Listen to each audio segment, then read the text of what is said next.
ஓம் சாந்தி. இன்றைக்கி நம்ம பார்க்க போகிறது நாராயணனை பற்றி. நாராயணனை பிடிக்காதவங்க கலியுக மனிதர்கள் சீரியலில் கூட நம்ம பார்க்கலாம். சரிங்களா? அவரை இப்படிலாம் சித்தரிப்பாங்க. அவங்க சித்தரிக்கிற மாதிரி, அவரோட கேரக்டரை சித்தரிக்கிற மாதிரி, அது உண்மையாலுமே அவர் அந்த மாதிரி இருக்கிறாரா அப்படிங்கிறத நம்ம பார்க்கலாம். சரிங்களா?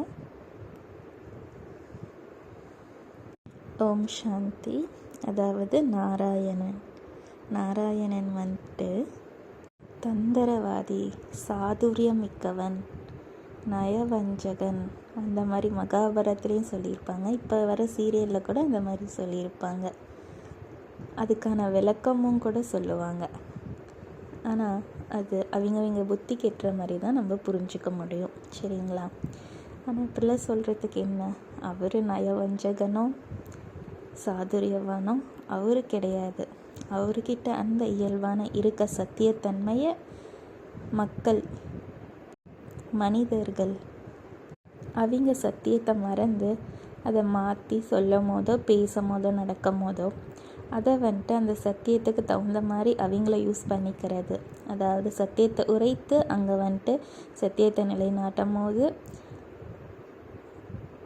அதை அவங்க தப்பாக கேரக்டரை போர்ட்ரேட் பண்ணுறாங்க நாராயணனை. அதாவது சாதுரியம் மிக்கவன், தந்திரவாதின்னு. சரிங்களா? இப்போ அன்பை கூட எடுத்துக்கலாம். நாராயணன் அன்பில் சிறந்து விளங்குவாங்கன்னு நம்மளுக்கு நல்லா தெரியும். சரிங்களா? ஆனால் அன்புங்கிற வார்த்தையை வச்சு கபட நாடகம், அதாவது நடிக்கிறாங்க. அதாவது குழப்பி விடுறாரு. அதாவது அன்பை வச்சு அவர் நடிக்கிறாரு. இந்த மாதிரி பலதரப்பட்ட கருத்துக்கள் சீரியல்லையே நாராயணனுக்கு எதிராக இருக்கவங்க அந்த மாதிரி சொல்லுவாங்க.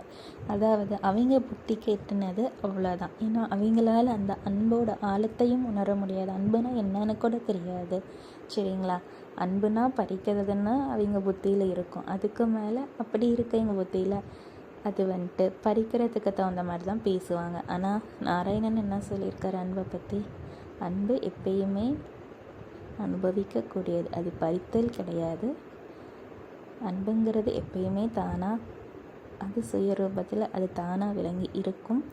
இந்த மாதிரி சொல்வார். சரிங்களா? ஸோ மனுஷங்க இப்போ கலியுகம், நம்ம தான் நாராயணன். இப்போ கலியுக மனுஷங்க நம்மளை பற்றி எப்படி வேணாலும் சொல்லலாம். சரிங்களா? ஆனால் அதை நினச்சி நம்ம மனம் உடைந்து போகக்கூடாது. சரிங்களா?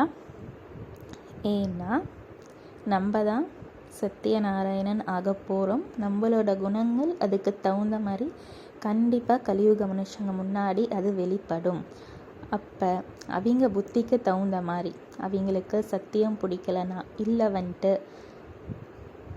உண்மையை உரைச்சா, அவங்களுக்கு சாதகமாக நடக்கலைன்னா, அவங்க புத்திக்கு எட்டுன மாதிரி அதுக்கு தகுந்த மாதிரி திரிச்சு தான் அவங்க பேசுவாங்க.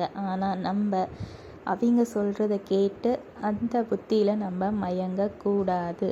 அதுதான் புத்தி மயங்கினது. அப்போ நம்ம பதவியை இழந்துருவோம். சரிங்களா? அப்போ என்ன பண்ணணும்?